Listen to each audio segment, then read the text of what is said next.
Me parece que es el oficio de la Secretaría de Gobernación que remite la iniciativa de decreto para expedir la Ley General de Atención y Protección de las Víctimas. Se recibió un oficio de la Secretaría de Gobernación con el que remite iniciativa de decreto por el que se expide la Ley General de Atención y Protección a las Víctimas y se reforman diversas disposiciones de la Ley General de Seguridad, de la Ley General del Sistema Nacional de Seguridad Pública y del Código Federal de Procedimientos Penales.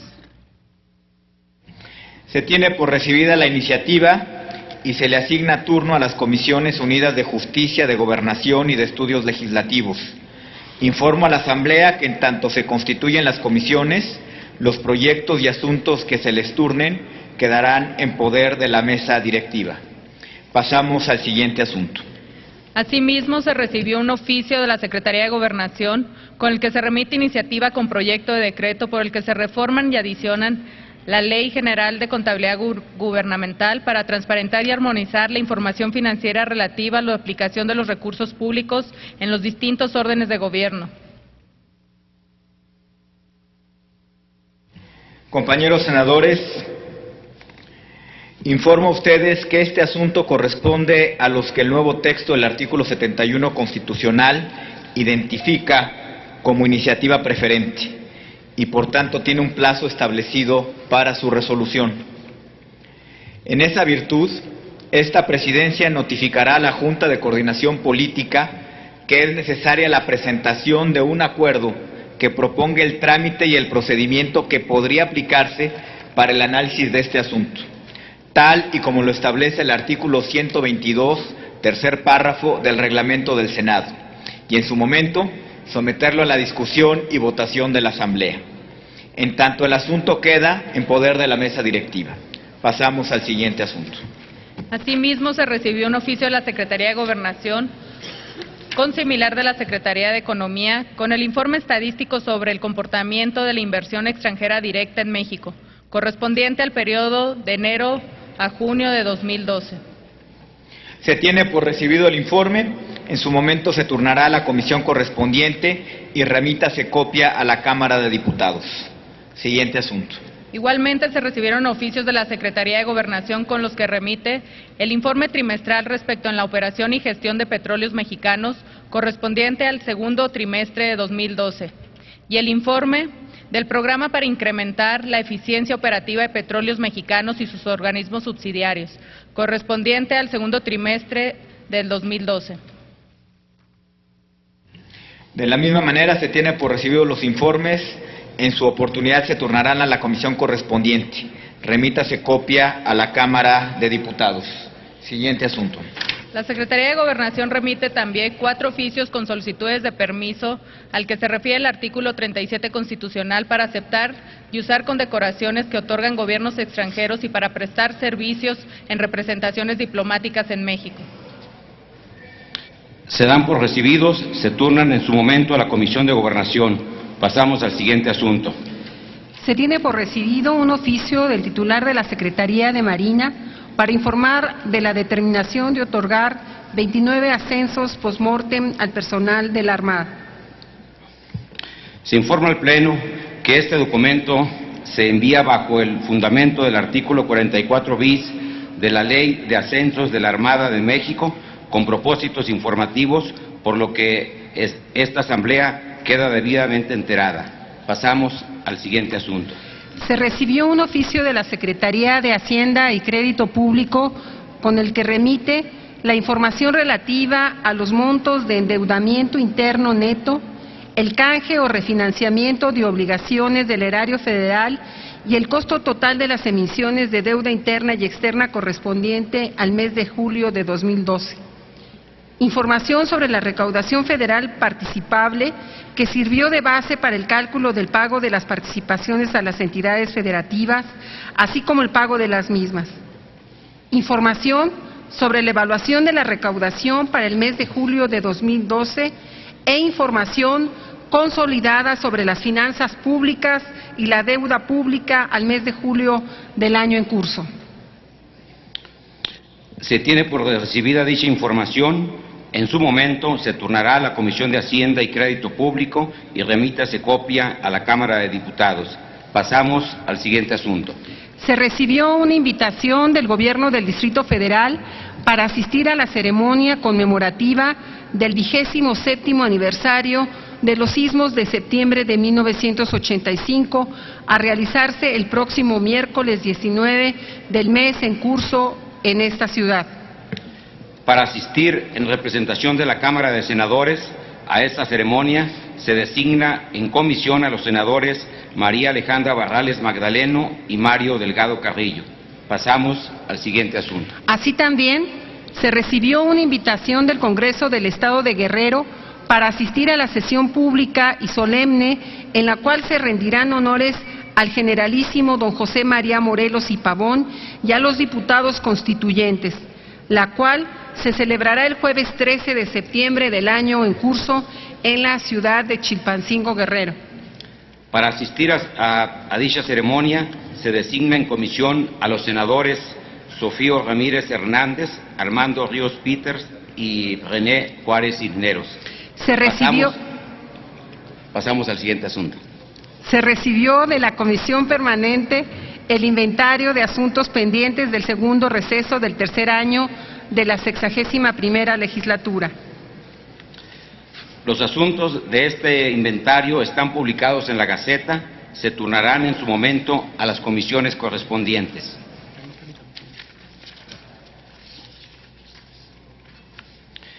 Informo a la Asamblea que se recibió de la Junta de Coordinación Política un acuerdo en relación con su conformación. Solicito a la Secretaría de lectura a su resolutivo. Acuerdo. Primera, se constituye la Junta de Coordinación Política de la Honorable Cámara de Senadores que funcionará durante el ejercicio de la 62ª legislatura del Honorable Congreso de la Unión. Segundo, son integrantes de la Junta de Coordinación Política para el primer año de ejercicios de la 62ª legislatura en los términos de los párrafos 1 y 5 del artículo 81 de la Ley Orgánica del Congreso General de los Estados Unidos Mexicanos los siguientes senadores. Senador Emilio Gamboa Patrón, coordinador del Grupo Parlamentario del Partido Revolucionario Institucional. Senador Ernesto Cordero Arroyo, coordinador del Grupo Parlamentario del Partido Acción Nacional. Senador Luis Miguel Jerónimo Barbosa Huerta, coordinador del Grupo Parlamentario del Partido de la Revolución Democrática. Senador Jorge Emilio González Martínez, coordinador del Grupo Parlamentario del Partido Verde Ecologista de México. Senador Manuel Barlet Díaz, coordinador del Grupo Parlamentario del Partido del Trabajo. Senador Arturo Zamora Jiménez, del Grupo Parlamentario del Partido Revolucionario Institucional. Senadora Ana Lilia Herrera Ansaldo, del Grupo Parlamentario del Partido Revolucionario Institucional. Senador Héctor Larios Córdoba, del Grupo Parlamentario del Partido Acción Nacional. Tercero, es presidente de la Junta de Coordinación Política para el primer año de ejercicios de la 62ª legislatura de la Cámara de Senadores, el senador Emilio Gamboa Patrón. Es todo, señor presidente. Gracias. Esta Asamblea ha quedado debidamente enterada de la constitución de la Junta de Coordinación Política y de que el senador Emilio Gamboa Patrón es presidente de la misma. Instruyo a la Secretaría para que se sirva comunicar por escrito a la Cámara de Diputados, al titular del Poder Ejecutivo Federal, a la Suprema Corte de Justicia de la Nación, a la Asamblea Legislativa del Distrito Federal y a las legislaturas de los estados de la conformación de la Junta de Coordinación Política del Senado de la República y la designación del senador Emilio Gamboa Patrón como presidente. En otro apartado del orden del día, se le concede el uso de la palabra al senador Pablo Escudero Morales, del Grupo Parlamentario del Partido Verde Ecologista de México, para presentar proyecto de decreto que reforma y adiciona el artículo 57 del Código de Justicia Militar. Tiene el uso de la palabra. Sí, por favor.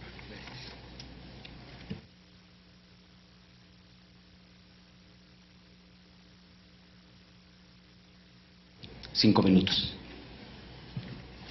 Gracias, señor presidente. Sin duda, el tema del fuero militar ha sido, es y será un tema polémico.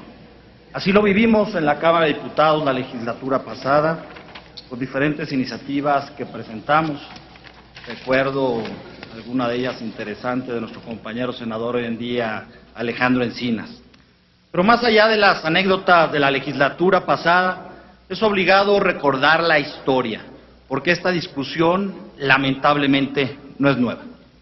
Desde el Congreso Constituyente de Querétaro, la consagración de dicho fuero generó divergencias.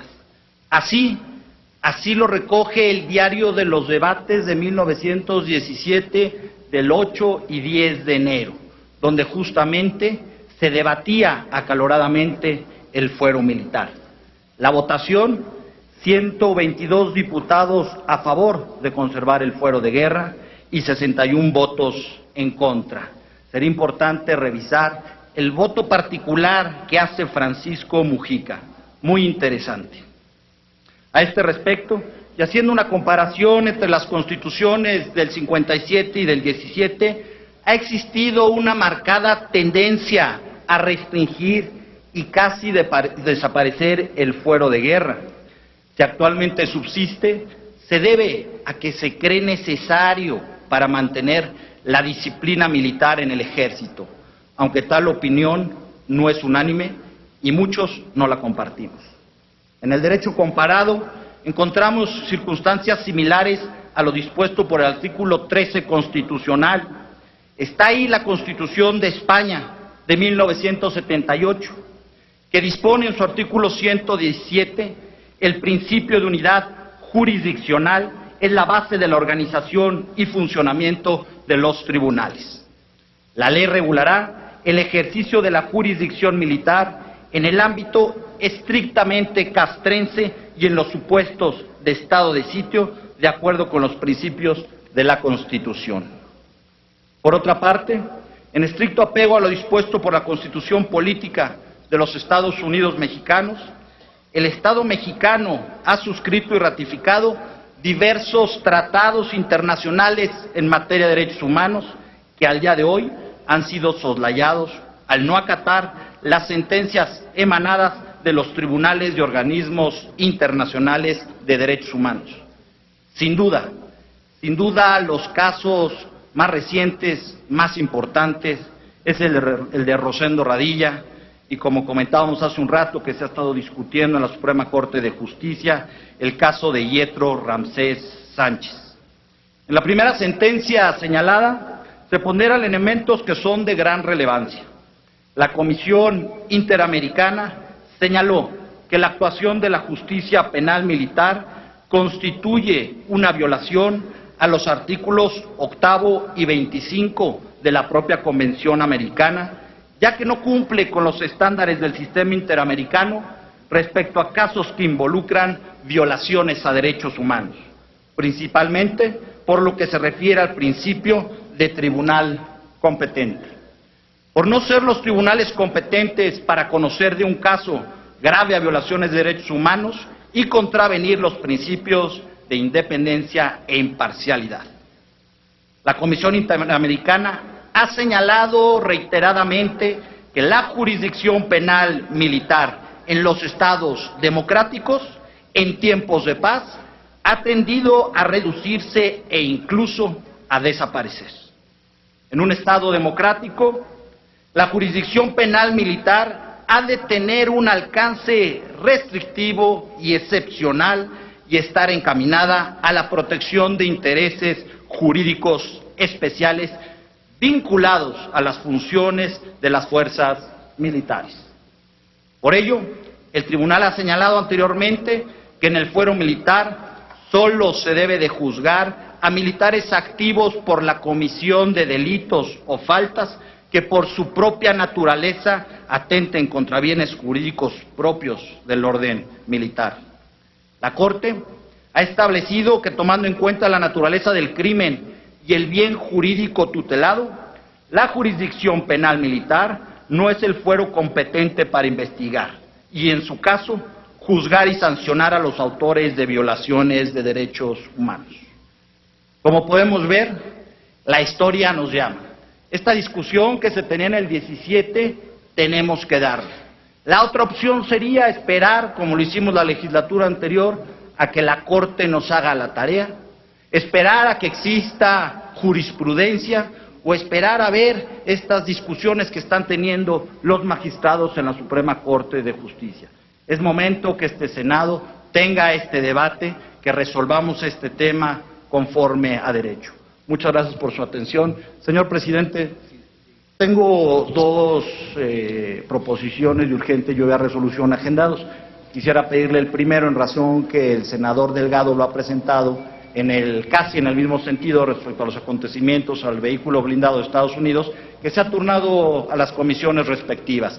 Y el segundo, que es respecto a exhortar al Ejecutivo para que promulgue el reglamento de la Ley de Migración que aprobamos en el 2011, le pido que ese sea retirado. Voy a buscar los consensos para que en la próxima sesión o en la siguiente pueda ser un punto de acuerdo de urgente lluvia de resolución por la importancia que tiene. Muchas gracias. Gracias, senador Pablo Escudero Morales. Esta iniciativa se turnará en su momento a las Comisiones Unidas de Defensa Nacional y de Estudios Legislativos.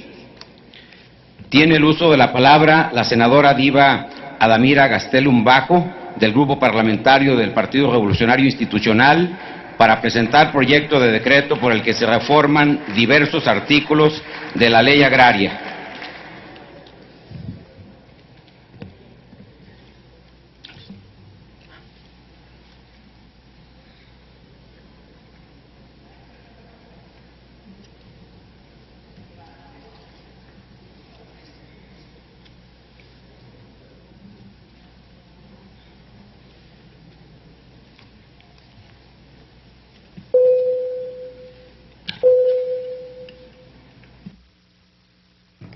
Con su permiso, señor presidente, compañeras y compañeros senadores.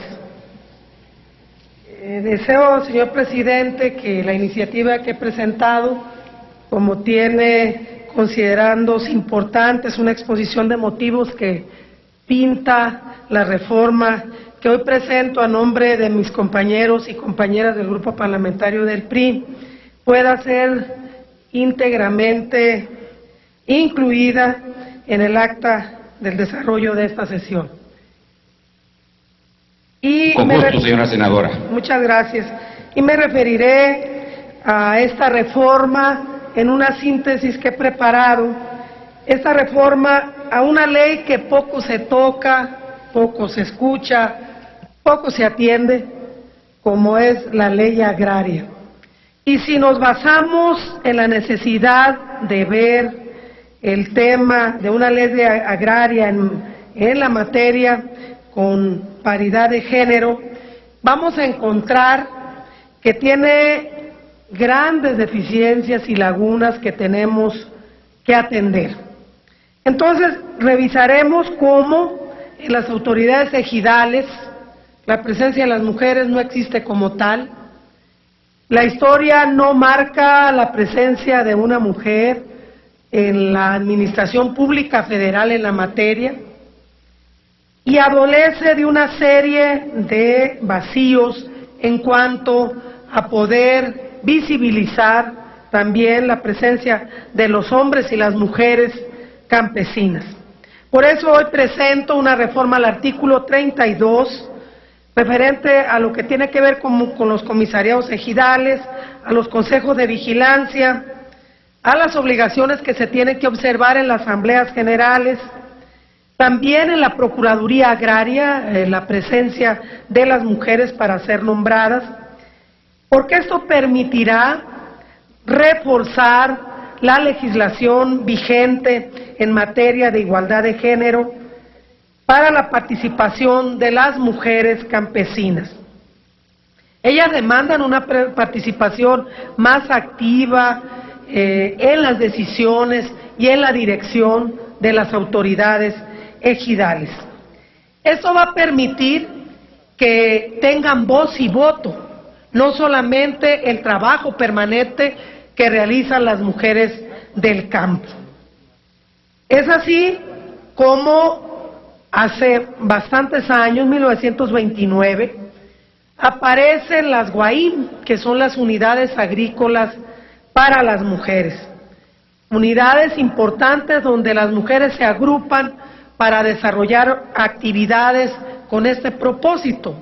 Sin embargo, las GUAIM adolecen de poca capacidad de análisis y viabilidad en los proyectos y en la gestión de los mismos. Además de esto, las cargas de trabajo, el producto de esta administración de estas GUAIM no se visibilizan. Tienen grandes problemas, tienen falta de integración en los órganos de gobierno. Por eso yo solicito que podamos aplicarnos y que podamos ir poco a poco integrándonos también en una materia tan importante como es la agraria. Esta reforma tiene el objetivo principal de reforzar los órganos de mando y dirección, también con la presencia de las mujeres campesinas, que ponen su esfuerzo, su desarrollo, su mejor empeño, y entonces debemos de traducirlo en un marco jurídico más adecuado a las necesidades que ellas demandan. Muchas gracias, compañeras y compañeros, por su atención. Gracias, señora senadora Diva Gastelum. Pido a la Secretaría que se contemple íntegramente la iniciativa en el diario de debates que ha presentado la señora senadora. En su oportunidad se turnará a las Comisiones Unidas de Reforma Agraria y de Estudios Legislativos. Enseguida se concede el uso de la palabra al senador Javier Corral Jurado, a nombre propio y de los senadores Marcela Torres Peinberg, Víctor Hermosillo y Celada y Ernesto Rufo Appel del Grupo Parlamentario del Partido Acción Nacional, para presentar proyecto de decreto por el que se expide la Ley Federal de Comunicación Gubernamental.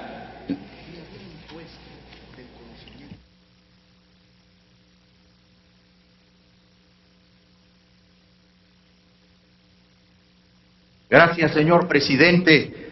Compañeras senadoras, compañeros senadores, el 13 de noviembre del 2007 salió publicado en el Diario Oficial de la Federación la reforma electoral, la reforma constitucional en materia electoral que modificó diversos artículos de la Constitución General de la República, y en el artículo tercero transitorio de esa reforma se le impuso al Congreso de la Unión el mandato reglamentario para concretar en distintas disposiciones secundarias las modificaciones constitucionales. El plazo que la Constitución dio en su transitorio era de 30 días naturales siguientes a la publicación del decreto de reforma. Y entonces debo decirle al Senado de la República que ese plazo está vencido desde hace exactamente casi 5 años. Se venció en el mismo 2007. Desde entonces, varias de las disposiciones de la reforma constitucional no se han concretado. Está pendiente reglamentar el derecho de réplica, está pendiente modificar la Ley de Desarrollo Social para algunas de las disposiciones que se incorporaron en el 134, y está pendiente reglamentar el 134 de la Constitución, que impuso obligaciones de transparencia en el gasto de comunicación social, en lo que se denominó propaganda en cualquier forma de comunicación social. Y yo vengo ahora a presentar, junto con los compañeros Torres Peinberg, Ernesto Rufo, Víctor Hermosillo, una iniciativa que le recuerda al Congreso este pendiente fundamental de la transparencia y de la rendición de cuentas en el ejercicio de los recursos públicos. Le recuerdo al Senado que el 134 constitucional incorporó 3 párrafos. Los servidores públicos de la Federación, los estados y los municipios, así como del Distrito Federal y sus delegaciones, tienen en todo tiempo la obligación de aplicar con imparcialidad los recursos públicos que están bajo su responsabilidad, sin influir en la equidad de la competencia entre los partidos políticos. La propaganda bajo cualquier modalidad de comunicación social que difundan como tales los poderes públicos, los órganos autónomos, las dependencias y entidades de la administración pública, y cualquier otro ente de los 3 órdenes de gobierno, deberá tener carácter institucional y fines informativos, educativos o de orientación social. En ningún caso, esta propaganda incluirá nombres, imágenes, voces o símbolos que impliquen promoción personalizada de cualquier servidor público. Las leyes, en sus respectivos ámbitos de aplicación, garantizarán el estricto cumplimiento de lo previsto en los dos párrafos anteriores, incluyendo el régimen de sanciones a que haya lugar. Hasta la fecha, solo contamos con las reformas del COFIPE. En su ámbito de competencia ha materializado algunas de las normas secundarias relativas al perfeccionamiento de la reforma constitucional y en particular de una parte del 134. Es necesario establecer normas puntuales que regulen la publicidad gubernamental, además de las reformas que he señalado. Estas reformas aligerarán la carga excesiva que se dejó al Instituto Federal Electoral, que no puede ni debe sustituir las responsabilidades de otras áreas del gobierno. Esta insuficiencia reglamentaria, esta ausencia de marco legal, promueve la discrecionalidad y atenta contra la transparencia y la rendición de cuentas, por lo que nosotros ahora presentamos una iniciativa que considera principios generales con base en las mejores prácticas internacionales de regulación en la materia. Porque además, este vacío, hay que decirlo ahora, a partir del debate postelectoral y sobre todo tras la calificación que ha hecho el Tribunal Electoral del Poder Judicial de la Federación, sigue siendo una de las fuentes de la tensión social al constituirse en uno de los elementos fundamentales de la inequidad que tanto molesta y que deja una sensación de impunidad cuando no se castiga, cuando no se transparenta, cuando no se persigue. La iniciativa busca regular la publicidad gubernamental, la comunicación gubernamental, propone ese concepto. ¿A partir de qué se puede regular en una ley la publicidad gubernamental? A partir de sus fines, de la expresión de sus contenidos y, por supuesto, los costos y los recursos públicos aplicados en sus niveles de producción, de transmisión y de evaluación. Se ubica así el concepto de comunicación gubernamental para dejar de lado al Estado anunciante, al Estado propagandístico que ha venido transformando negativamente su relación con la ciudadanía al depositar en la publicidad, mediante spots u otras formas de comunicación similares, un gran esfuerzo y una enorme cantidad de recursos, un presupuesto exorbitante. México gasta miles de millones de pesos cada año en materia de publicidad gubernamental.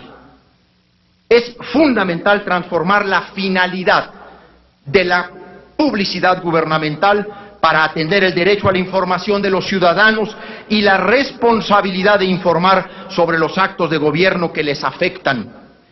Transformarla en relación con audiencias mediatizadas, a través de eslogans o mensajes telegráficos que no solo no sirven a los ciudadanos, sino que desgastan la credibilidad del propio Estado.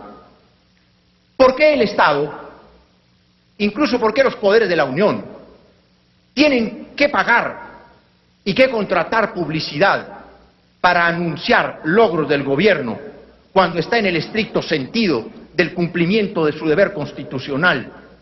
¿Por qué tal inversión multimillonaria en el pago y contratación de múltiples medios de comunicación? Es evidente, compañeras senadoras y compañeros senadores, que la comunicación gubernamental, entendida como publicidad o propaganda, no es la solución para la comunicación gobierno-ciudadanos, y esto se hace cada vez más patente y se pervierte por varios motivos. En primer lugar, en la búsqueda de visibilidad pública o notoriedad en torno a los funcionarios públicos sin importar la finalidad de la comunicación. Un gasto discrecional y excesivo sin una rendición de cuentas eficiente, establecimiento de mecanismos de ayuda, entre comillas, de ayuda a los medios de comunicación como forma de inversión directa para establecer buenas relaciones o castigos a través de la compra de espacios, porque a través de la publicidad gubernamental se ha constituido un mecanismo de castigo o premio. En la vieja tesis del Estado autoritario, la tesis de la regla no escrita de la zanahoria y el garrote: te portas bien, te doy publicidad; te portas mal, te la quito. Un objetivo fundamental de la ley debe ser precisamente eliminar estas formas discrecionales que condicionan el otorgamiento de publicidad a la línea editorial o a la opinión del medio. Y por supuesto, el cuestionamiento o confrontación a otras instituciones del Estado. Sé que la mesa directiva ha sido generosa conmigo en el tiempo, acogiéndome al 76 del reglamento que, tratándose de iniciativas, otorga al orador 10 minutos. No voy a ir más allá, simplemente les hago una síntesis, porque me parece que el tema es de gran importancia en el momento político que vive México. Ojalá que la puedan, por supuesto, estudiar, analizar, que la vean con buenos ojos. Es una iniciativa que busca centrar una política pública que le beneficie a los ciudadanos y comprometa a todos los actores, y que realmente concreten los hechos, la voluntad que se manifiesta cuando se habla de la anticorrupción, cuando se habla a favor de la transparencia, cuando se habla a favor de transparentar y democratizar los procesos comunicacionales. ¿De qué se trata? ¿Qué contiene la iniciativa? Primero, es una ley reglamentaria, así está planteada. Es una ley reglamentaria al 134 constitucional. ¿Qué busca la iniciativa? Garantizar la transparencia en el ejercicio de los recursos públicos para la contratación de servicios de comunicación a todo tipo de medios de comunicación, incluido Internet, prensa, radio y televisión y portales de Internet. ¿Qué criterios establece? ¿Hasta dónde va a decir que sí y que no? Bueno, establece criterios generales para el ejercicio de esos recursos que el gobierno destina al rubro de comunicación social. Democratiza los tiempos del Estado, los llamados tiempos oficiales en radio y televisión, con una distribución equitativa entre poderes y entre niveles de gobierno.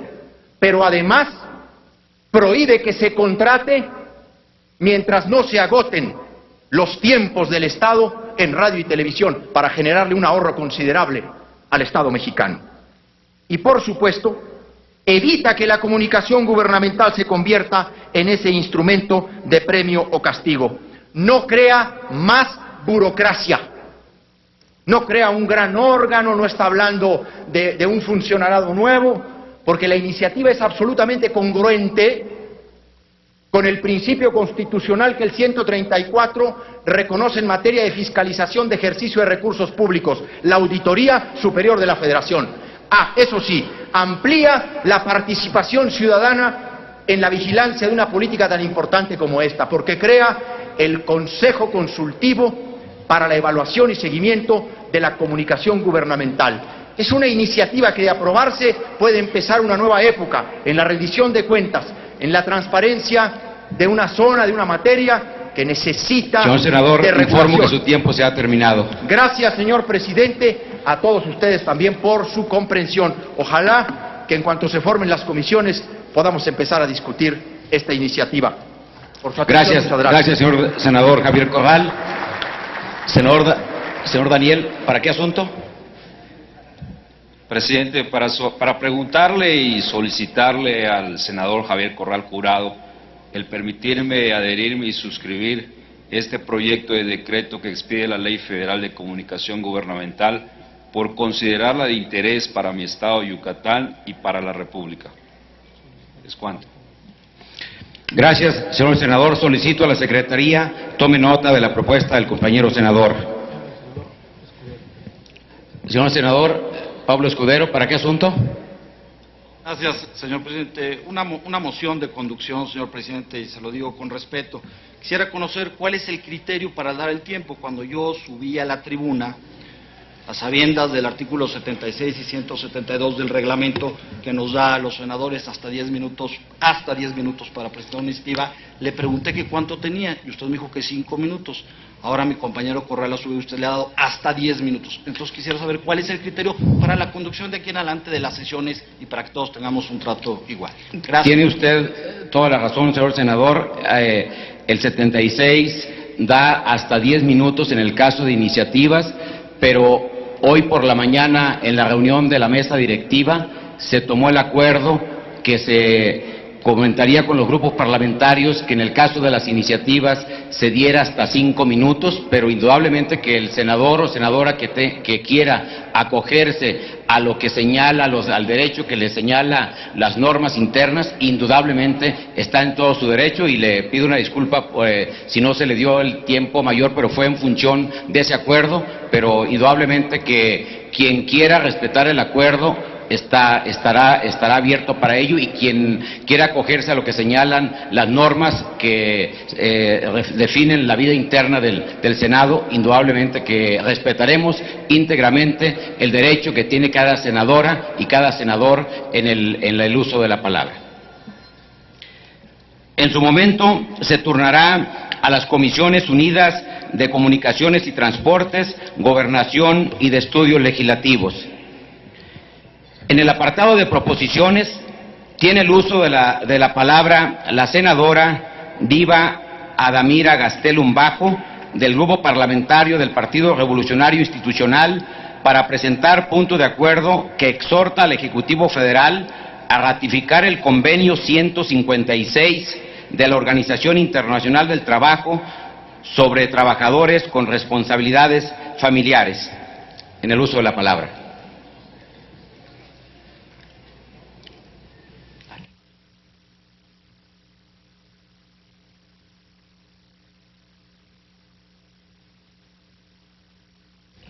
Informo que en el caso de los puntos de acuerdo, tal y como lo señala el reglamento, son hasta 5 minutos y en las iniciativas hasta 10 minutos. Con el propósito de no violentar el acuerdo que hemos votado, yo quisiera pedirle al señor presidente y a mis compañeros, yo traigo otra intervención en el orden del día, pero considero que es importante que de una vez se pudiera desahogar los dos asuntos, que es la solicitud para ratificar el convenio 156, que es el uso de la palabra que me ha dado, pero también el 189, que tiene que ver con los y las trabajadoras domésticas. Adelante, señora senadora. Tiene el uso de la palabra primero para el primer asunto que se había inscrito usted. Bueno, quiero llamar la atención en un asunto que ha habido foros, demasiada intervención, pero poco hemos hecho, y más aún el gobierno mexicano no ha suscrito el convenio 189, que tiene que ver con un asunto de la mayor importancia. La sociedad en este momento pasa por un momento muy difícil, pero un tema que poco también se trata es el tema de la familia, o las familias en plural. Y lo que tiene que ver con el trabajo y la armonización de la familia con el trabajo, de gran manera violenta los derechos de las mujeres. Poco se trata, poco hemos hablado de él, y más aún no entendemos por qué el gobierno mexicano no ha atendido este convenio que la OIT establece y que pinta de cara a la necesidad de poder atender a los hombres y mujeres que, cumpliendo con una responsabilidad laboral, también tienen que cumplir con la armonización en el tema de la familia. Y ese convenio nosotros le pedimos al gobierno federal se pueda suscribir lo más rápido posible por el momento tan difícil en el que vivimos. Se dice que la liberación femenina o el abandono de la casa, porque así se ha manejado, ha propiciado una descomposición al interior de la familia, nada más alejado. Creo que el reparto de obligaciones al interior de la casa no solamente tiene la carga para las mujeres, también es de hombres y mujeres. Este convenio pinta el reparto que tiene que haber dentro del ente social más importante que tenemos hasta la fecha, como es la familia, las familias mexicanas.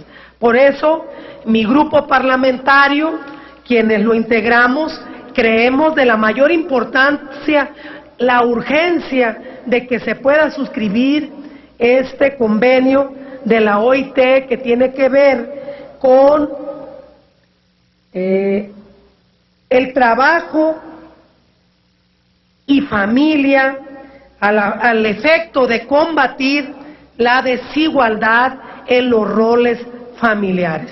Por otro lado, si quisiera que me permitiera poder leer el documento que habla de un asunto de que del trabajo que realizan las trabajadoras y los trabajadores domésticos. En nuestro país, la situación actual de los trabajadores y trabajadoras domésticas sin duda es preocupante, debido a que las constantes violaciones a sus derechos humanos, en especial a las laborales, con las que se han fomentado la desigualdad y la discriminación de dicho sector de la población. De acuerdo a las estadísticas sobre trabajo doméstico, tomadas en la encuesta nacional sobre discriminación en México, el 90.4% de las personas empleadas son mujeres. Una tercera parte de las personas que desempeñan trabajos domésticos reciben un salario bajo y están expuestas al abuso. Además de que la remuneración de las empleadas del hogar es bajo, el 34% de ellas solo percibe hasta un salario mínimo y el 42% entre 1 y hasta 2 salarios mínimos.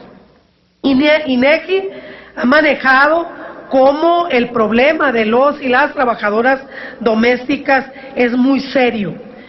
De tal manera que en México las personas que están empleadas son más de 43 millones de hombres y mujeres empleados.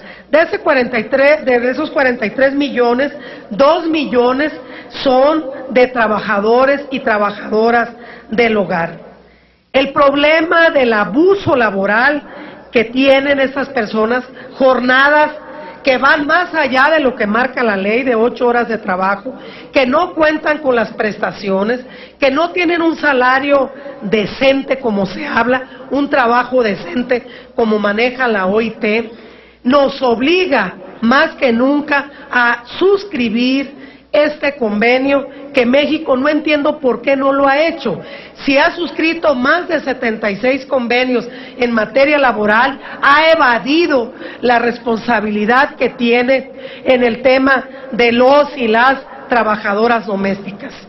Me parece que la única diferencia que se ha encontrado es que un trabajador doméstico trabaja en una casa, una secretaria en una oficina, y no encuentro la diferencia en el hecho que realiza una actividad laboral que no es remunerada puntualmente, ni a tiempo, ni recibe las prestaciones que marca la ley. Por eso, mi grupo parlamentario en justicia solicita respetuosamente al gobierno federal que a la mayor brevedad posible pueda suscribir este convenio que pinta de cara uno de los peores abusos que el sector laboral, que el sector obrero tiene, en un apartado que pareciera que está en un sector distinto, los y las trabajadoras domésticas. Por su atención, muchas gracias. Gracias, señora senadora Diva Adamir Gastelum Bajo. Se turnan los 2 puntos de acuerdo que ha presentado la señora senadora a la Comisión de Trabajo y Previsión Social, una vez que la misma quede integrada. Tiene el uso de la palabra el senador David Monreal Ávila, del Grupo Parlamentario del Partido del Trabajo, para presentar punto de acuerdo sobre los 10,000 cadáveres de víctimas sin identificar y las más de 5,000 desapariciones forzadas.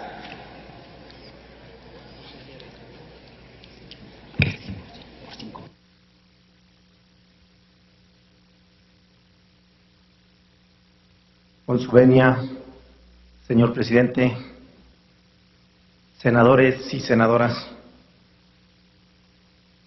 quiero referirme a estas muertes, más de 10,000 víctimas sin identificar y las más de 5,000 desapariciones forzadas, porque preocupa la negación institucional y ocultamiento de la realidad que vive este país.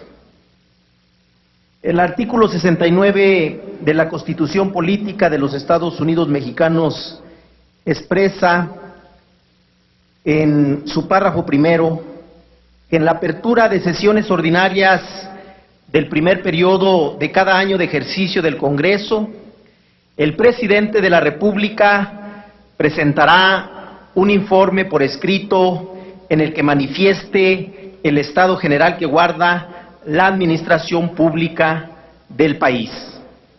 Sin embargo, este artículo no menciona nada acerca de la veracidad de los datos con los que debe contar el informe presidencial. En los informes de gobierno presentado por Felipe Calderón Hinojosa, ha sido recurrente el encubrimiento y las falacias de la realidad que azotan a nuestro país, y como prueba de ello, los datos mencionados sobre las acciones emprendidas y los logros obtenidos, tanto en lo político, lo económico y lo social, no coinciden con la realidad. Aunque debo adelantar que en este punto de acuerdo solo nos enfocaremos al ramo social y en específico al tema de la seguridad, ya que es uno de los temas que más afectaciones ha traído a los mexicanos. Felipe Calderón dedicó el primer tramo de su discurso oficial a defender su estrategia de seguridad que ha causado la muerte de miles de mexicanos, cifras que oscilan entre 70,000 y 90,000 según informes, y en uno de sus apartados sobre este tema, el titular del Poder Ejecutivo Federal menciona que la estrategia adoptada en contra del crimen organizado fue la más adecuada para recuperar la paz y la tranquilidad de todos los mexicanos. Sin embargo, cada vez son más las personas, las organizaciones y los países que levantan la voz y se manifiestan en contra de esta estrategia. Calderón dijo que el combate a la delincuencia ha sido el reto más desafiante de su mandato. Ha defendido a capa y espada la estrategia de seguridad adoptada desde el 2006 y, sin embargo, la opinión alrededor de este tema ha sido debatida en múltiples escenarios alrededor del mundo, donde las conclusiones de la mayoría están en contra de estas medidas tomadas. Se han escuchado en distintos organismos del mundo críticas y descalificaciones a la estrategia de Calderón, en que fue un pésimo plan de acción, una estrategia que supuestamente serviría para acabar con el negocio de las drogas y de los cárteles, pero que solo ha traído muertes y miles de desaparecidos. Tantas voces no pueden estar equivocadas. La actual política de drogas implementadas en México ha sido un rotundo fracaso. La estrategia antinarcóticos no ha resuelto el problema de fondo, solo ha distorsionado las fuerzas de poder en el mercado de las drogas y ha creado un ambiente de violencia sin precedentes en el país. Sin embargo, este fracaso no solo ha dejado claras las carencias o lo mucho que falta por trabajar en esta materia de seguridad, sino que también se han descubierto otras grandes limitaciones administrativas en lo que corresponde a las investigaciones previa identificación de los cuerpos.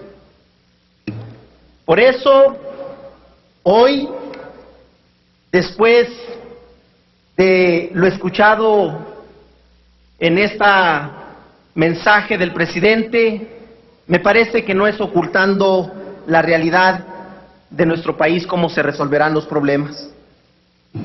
Estoy planteando como punto de acuerdo,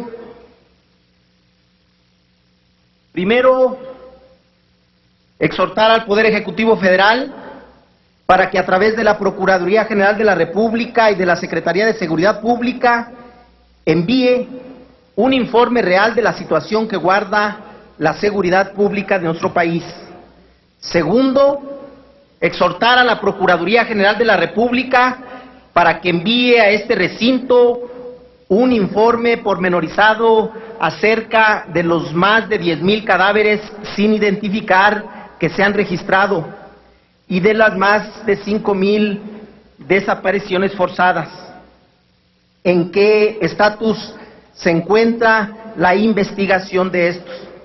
Tercero, se exhorta al Ejecutivo Federal a que informe respecto de las medidas adoptadas como consecuencia de las observaciones y recomendaciones hechas a nuestro país por parte de los distintos organismos internacionales no gubernamentales con respecto a la lucha contra el narcotráfico del actual sexenio. Gracias, señor senador David Monreal Ávila. Se turna en su momento a la Comisión de Seguridad Pública. ¿Para qué asuntos?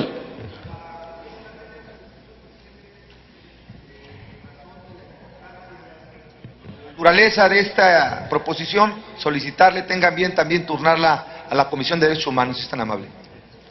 Adelante, se turna también, gracias señor senador Jesús Casillas, se turna a la Comisión de Derechos Humanos. Gracias. Se concede el uso de la palabra. ¿Para qué asunto, señor senador? Para apreciado. rectificar hechos. ¿Para hechos? Para hechos. ¿Para qué asunto, perdón? Para rectificar hechos respecto a las imprecisiones que mencionó el compañero que me antecedió en el uso de la palabra.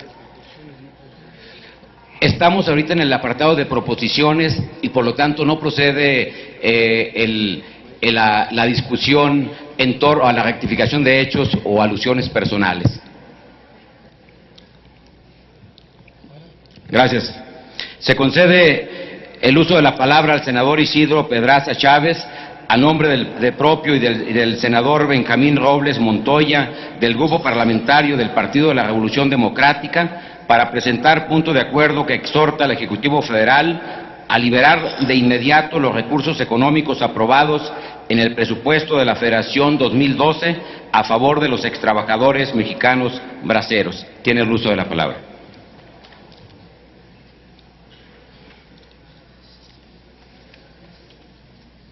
Gracias, presidente.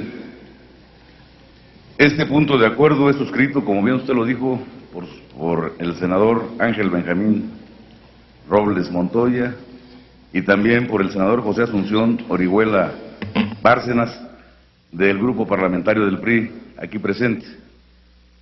Los que suscriben, de conformidad con lo establecido en el artículo 58 del Reglamento para el Gobierno Interior del Congreso General de los Estados Unidos Mexicanos, en los artículos 8º, fracción 2 y 276, numeral 1, del Reglamento del Senado de la República, someto a la consideración del Pleno proposición con punto de acuerdo bajo los siguientes antecedentes. El 14 de agosto de 1942, los gobiernos de Estados Unidos y México firmaron un acuerdo para reglamentar la contratación temporal de trabajadores agrícolas mexicanos. Ese convenio binacional establecido perduró hasta 1964. En el mencionado convenio también se estableció la creación del Fondo de Retención del 10% o Fondo de Ahorro Campesino, recurso proveniente de los salarios que los contratados percibían en las empresas americanas y que se depositaba en los bancos Wells Fargo para luego transferirse al gobierno mexicano, que lo resguardaba en el Banco de Crédito Agrícola, para posteriormente al regreso de los trabajadores temporales mexicanos a sus comunidades, debía entregárseles a fin de capitalizar los campos agrícolas de estos compatriotas.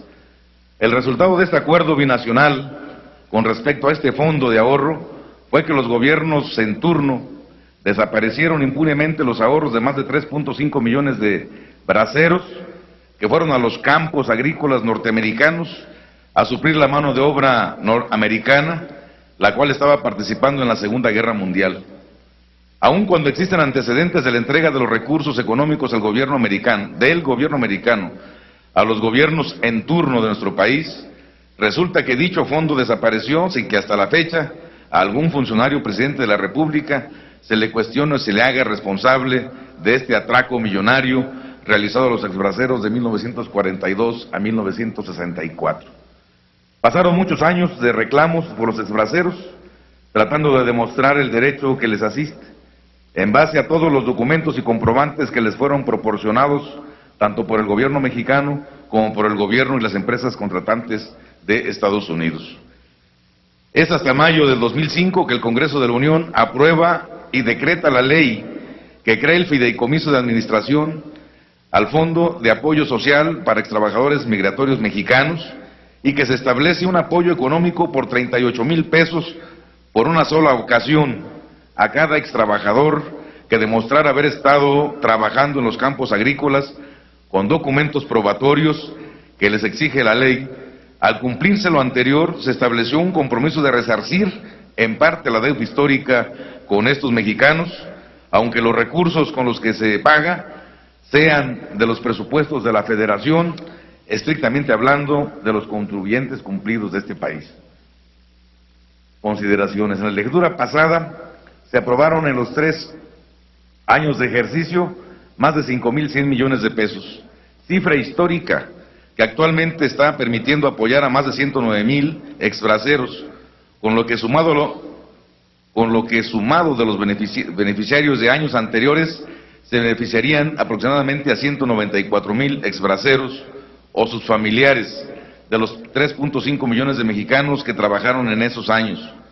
Sin embargo, no faltan funcionarios que escamotean los apoyos que el Poder Legislativo aprueba y que mediante burocratismo y falta de sensibilidad social niegan y desvían los recursos establecidos en el presupuesto respectivo, olvidando con ello los objetivos trazados a fin de otorgar una solución a este problema que se ha convertido por años en una vergüenza nacional. Baste con mencionar que para este ejercicio fiscal 2012, la Cámara de Diputados aprobó por consenso de las diferentes fracciones parlamentarias la partida económica de 3,816,200 millones de pesos para aplicarse en beneficio de 108,352 exbraceros o familiares. El decreto del presupuesto para el ejercicio fiscal 2012 establece su aplicación a partir del 1 de enero del 2012. El pasado 2 de marzo, ya me voy a acabar el tiempo, hay una transcripción electrónica de esto.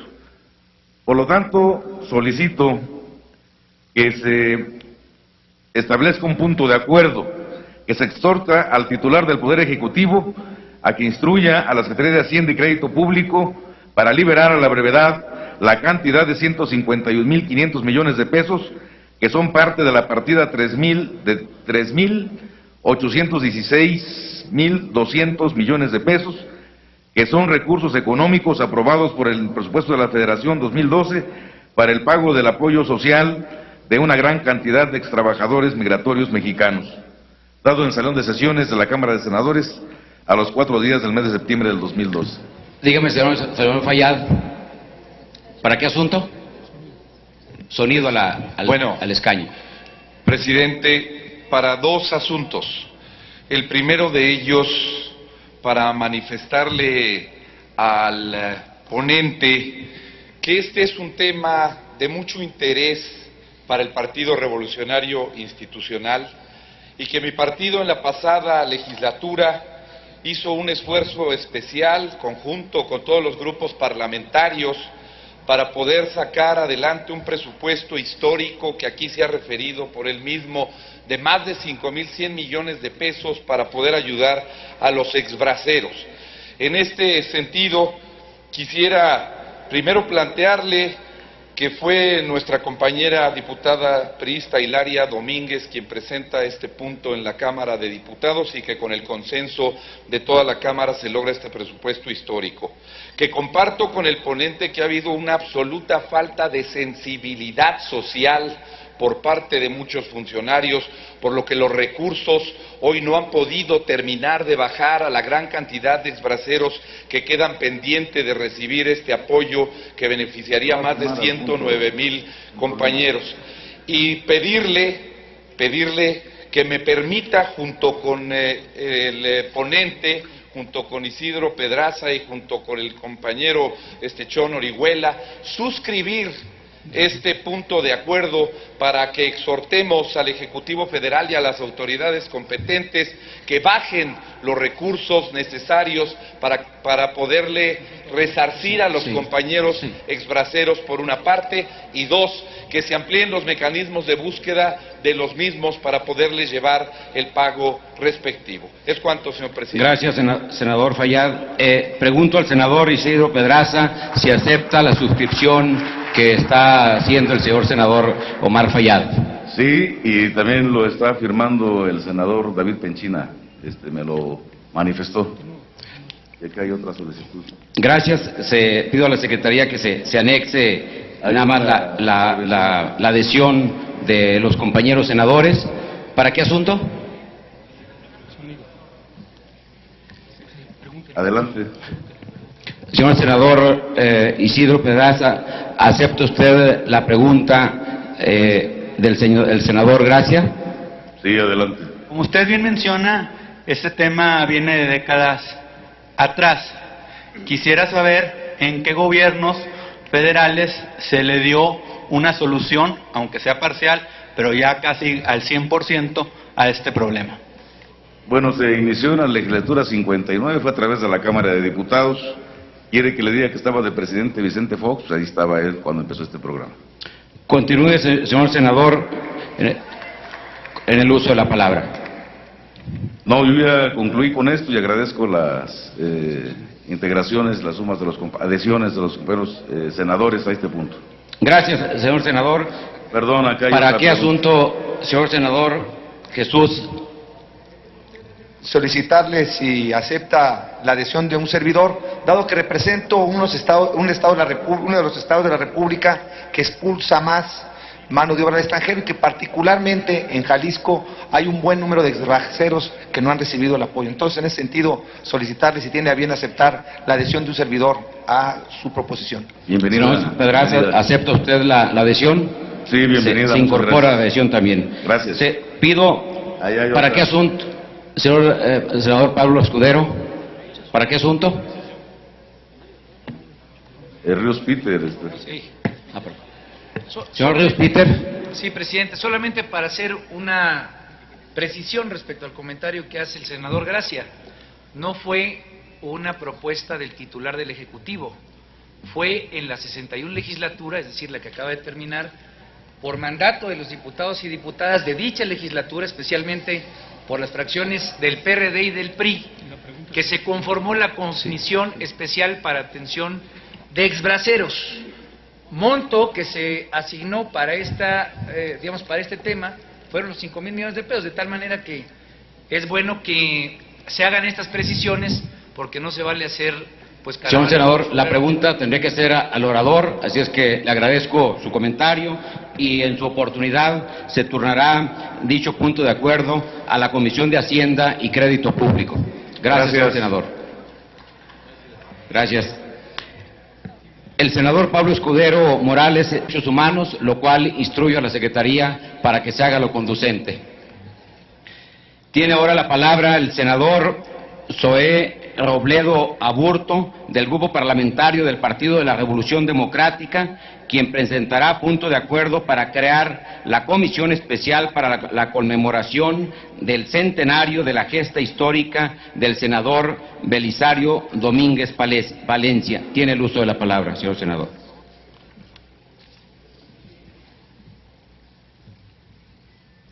De la patria hemos de hacer un altar para ofrendar en él nuestras vidas y nunca un pedestal para erigir nuestra ambición sobre ella. Con el permiso de la presidencia, compañeras y compañeros senadores, es para mí un gran honor como senador, como mexicano y como chiapaneco hacer uso de esta alta tribuna al iniciar la 62ª legislatura con las palabras de un mexicano de dimensión universal, el más ilustre de los chiapanecos y un referente permanente para todos los que pertenecemos a este honorable cuerpo colegiado. Me refiero, por supuesto, a don Belisario Domínguez Valencia. Belisario Domínguez es una figura que trasciende temporalidades, ideologías o regionalismos. Es una figura que por su convicción y decisión es reconocida por todos.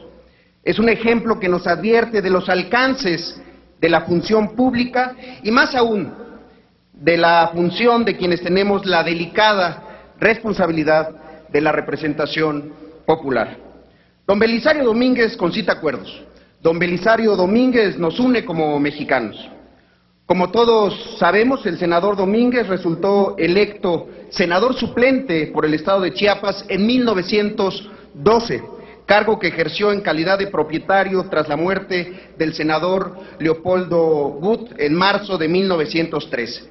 Fue senador únicamente durante 7 meses que fueron suficientes para mostrarle a la nación su estatura, su verticalidad y su congruencia.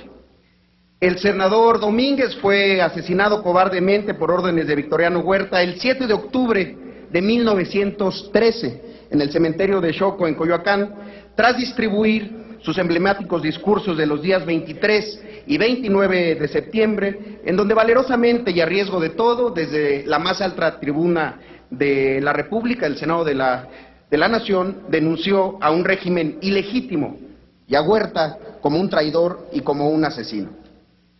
Cada 7 de octubre, como todos lo sabemos, en su aniversario luctuoso, el Senado recuerda, mediante la entrega de la medalla que lleva su nombre, al héroe, recuerda al hombre valeroso que enfrentó la injusticia con armas más poderosas, el pensamiento y la palabra.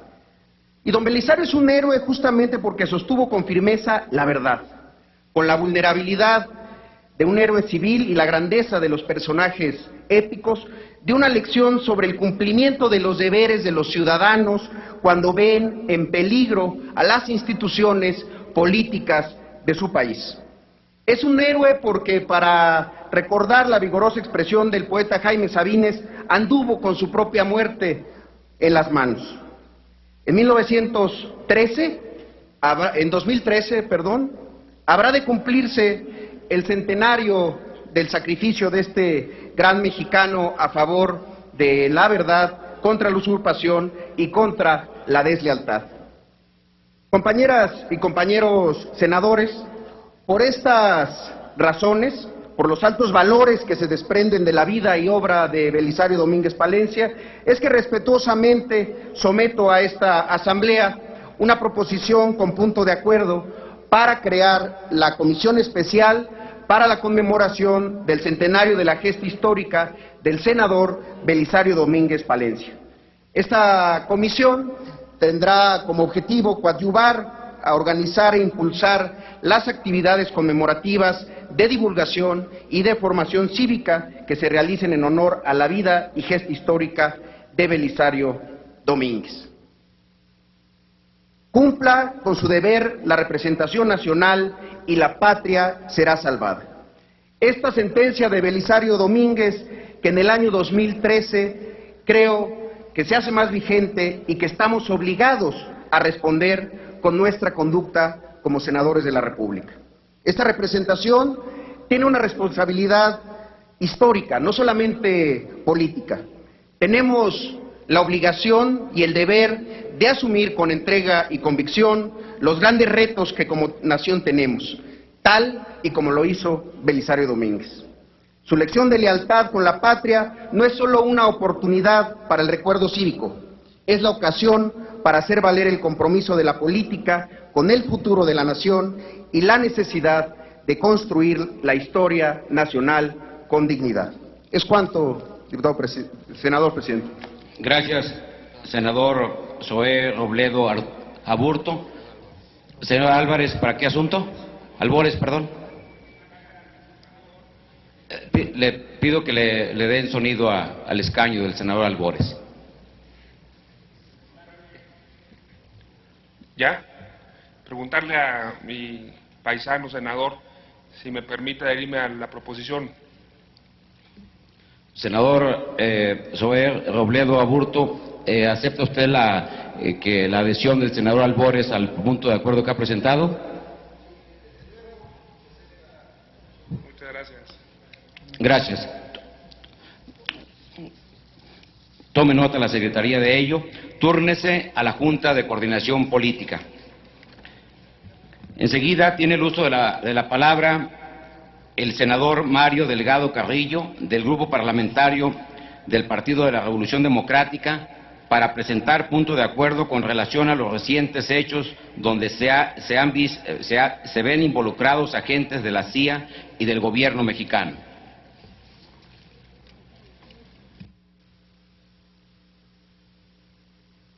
Muchas gracias. Con su venia, presidente. Bueno, ya en mi anterior intervención vimos la justificación de por qué este punto de acuerdo. Nada más me permitiría leer puntualmente cuáles serían los puntos de este acuerdo. Primero, el Senado de la República rechaza enérgicamente la intromisión ilegal en el territorio nacional por parte del gobierno estadounidense a través de personal de sus agencias gubernamentales de inteligencia y de cualquier otra, puesto que vulneran el orden jurídico nacional, los principios de no intervención y de seguridad nacional y los derechos humanos de los mexicanos. Segundo, el Senado de la República exhorta respetuosamente al titular del Poder Ejecutivo Federal, Felipe Calderón Hinojosa, a que instruya a los secretarios del despacho correspondiente a concluir las investigaciones correspondientes y se deslinden las responsabilidades a que haya lugar. Tercero, el Senado de la República cita a comparecer a los titulares de la Secretaría de Relaciones Exteriores, embajadora Patricia Espinosa, al secretario de Marina, almirante Mariano Francisco Sáenz Mendoza, y al secretario de Seguridad Pública, ingeniero Genaro García Luna, para que informen a esta soberanía su participación anterior, actual y próxima respecto a esos hechos que violentan los principios constitucionales de no intervención, de seguridad nacional e integridad de las personas. Cuarto, el Pleno del Senado de la República decide conformar una comisión de análisis de este problema que establecerá contacto con el grupo análogo del Senado norteamericano a fin de intercambiar información respecto del posible vínculo de la acción denominada Rápido y Furioso, los hechos de a que se refiere esta proposición y en general los eventos que permitan a los dos congresos contar con elementos para llegar al fondo de estos hechos que ponen en entredicho la conducción de la cooperación bilateral entre ambos países. Es cuanto, señor presidente. Gracias, señor senador Mario Delgado. Túrnese en su momento a la Comisión de Relaciones Exteriores. Pasamos al siguiente asunto. Señor presidente, informa usted que se han agotado los asuntos en cartera. Agotados los asuntos en cartera, se cita para la sesión que tendrá lugar el próximo jueves 6 de septiembre a las 11 horas.